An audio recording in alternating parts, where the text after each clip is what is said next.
শিবলিঙ্গ কি? শিবলিঙ্গের ধারণা কখন এসেছে এবং শিবলিঙ্গের পূজা কেন করা হয়? শিবলিঙ্গ শব্দ শুনতেই সমাজের লোকধর্মের লোকদের ধারণা আসে যে শিবলিঙ্গ শিবের যৌনলিঙ্গ, কিন্তু বাস্তবতা হলো যে শিবলিঙ্গ শিবের যৌনলিঙ্গ না। শাস্ত্র গ্রন্থে শিবলিঙ্গকে শিবের যৌনলিঙ্গ হিসাবে বোঝায়নি। লিঙ্গ বলতে সবসময় যৌনলিঙ্গকে বোঝায় না। শিবলিঙ্গকে বোঝার আগে আমাদের বুঝতে হবে লিঙ্গ কাকে বলে।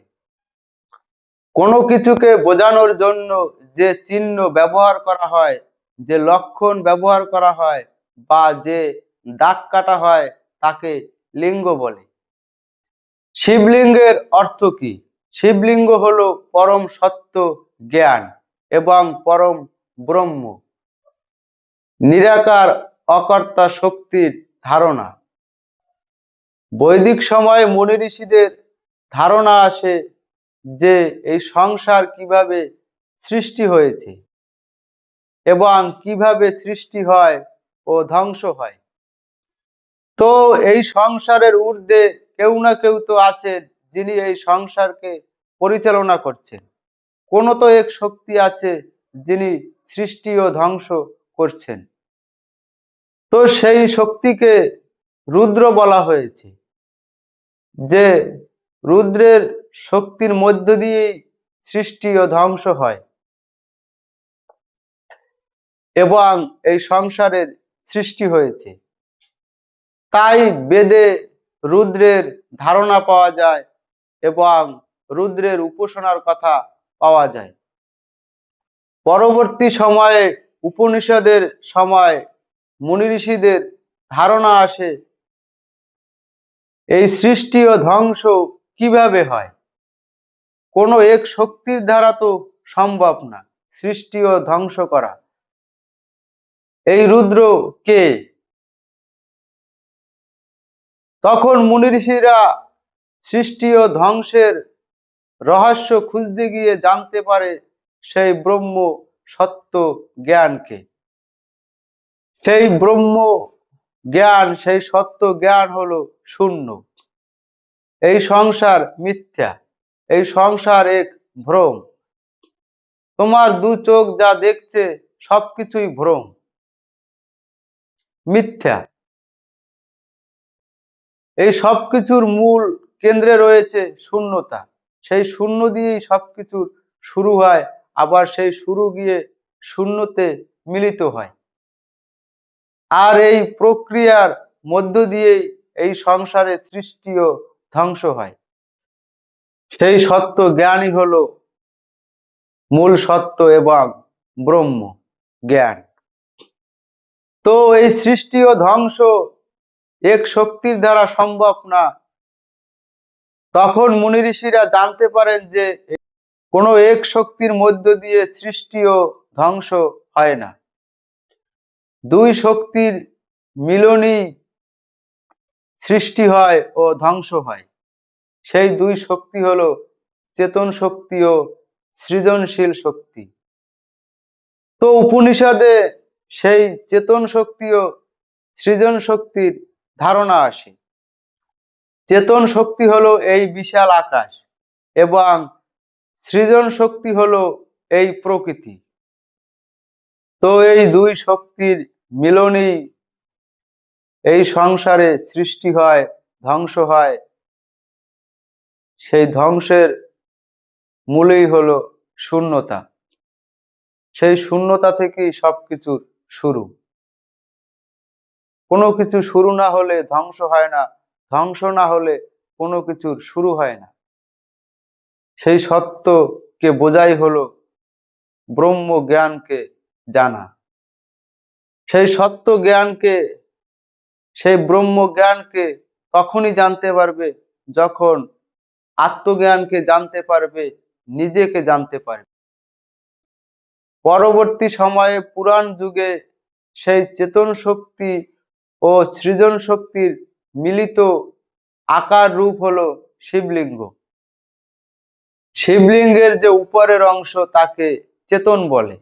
শিবলিঙ্গ যে বেদির উপরে বসানো আছে তাকে সৃজনশীল বলে। তো এই সৃজনশীল ও চেতন শক্তির মিলিত রূপ হলো শিবলিঙ্গ। পুরাণ যুগের মুনি ঋষিরা সেই চেতন শক্তি ও সৃজন শক্তির মিলিত আকার রূপ শিবলিঙ্গ রূপে সমাজে উপস্থিত করেছেন। তার কারণ একটাই, পুরাণ যুগের সমাজের লোকজন জ্ঞানী ও শিক্ষিত ছিলেন না। কারণ আমাদের ভারতবর্ষ কৃষি অঞ্চল ভারতবর্ষ।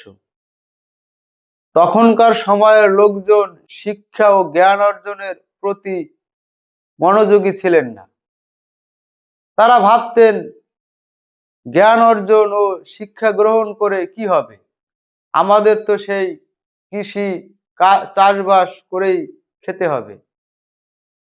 সেই সমাজের লোকজন সত্য জ্ঞানকে জানতে পারে, ব্রহ্ম জ্ঞানকে জানতে পারে, তাই পুরাণ যুগের সেই সময়ের মুনি ঋষিরা শিবলিঙ্গ রূপে সমাজে পৌঁছে দিয়েছে।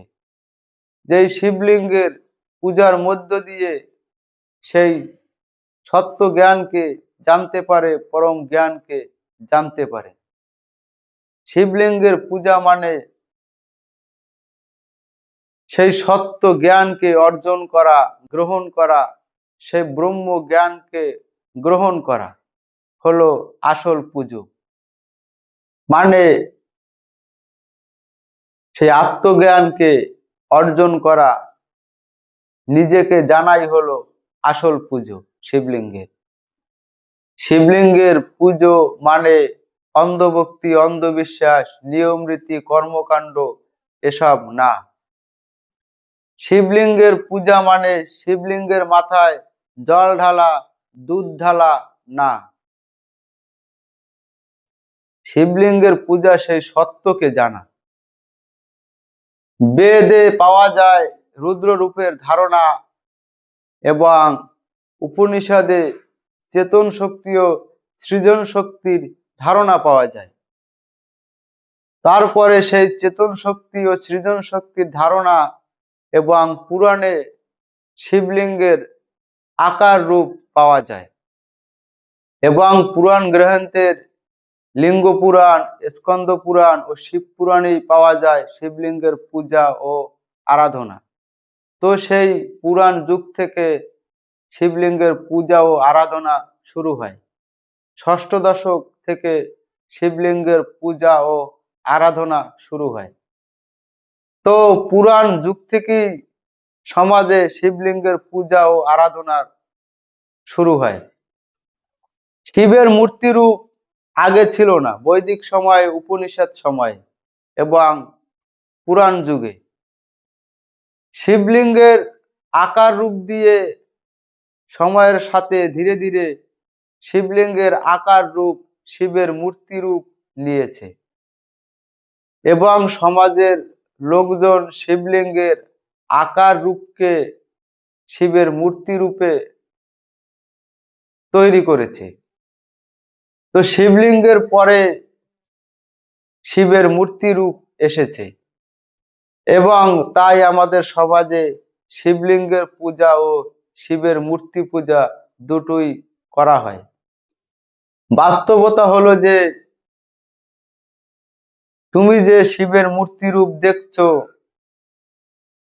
পুরাণে যে শিবের গল্প কাহিনী পেয়েছো, যে শিবের স্ত্রী আছে দেবী পার্বতী, শিবের দুই সন্তান আছে কার্তিক ও গণেশ, তা গল্প কাহিনী মাত্র। এর কোনো বাস্তবতা নেই এবং কোনো সত্যতা নেই। বাস্তবতা হলো যে শিবের শরীর, দেহ, আকার, রূপ, গুণ কিছুই নেই। শিবের শক্তি নেই, শিব কিছু করে না।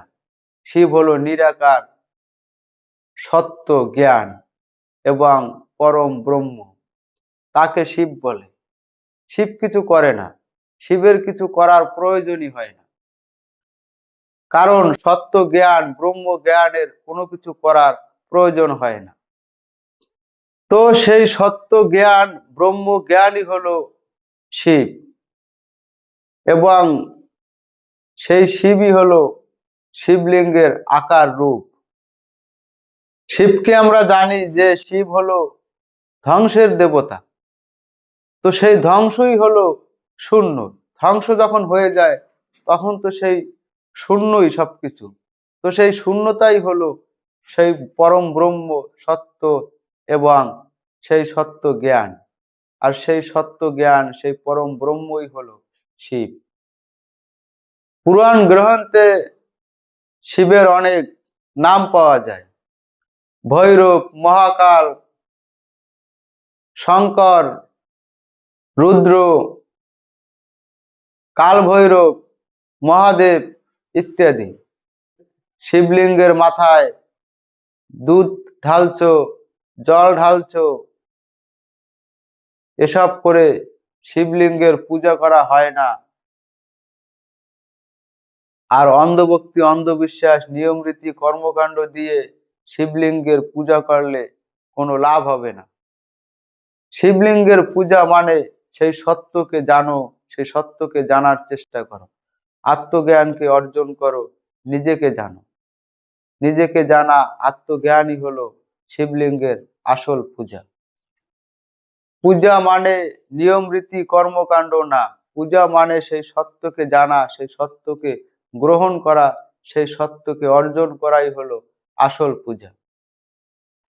নমস্কার।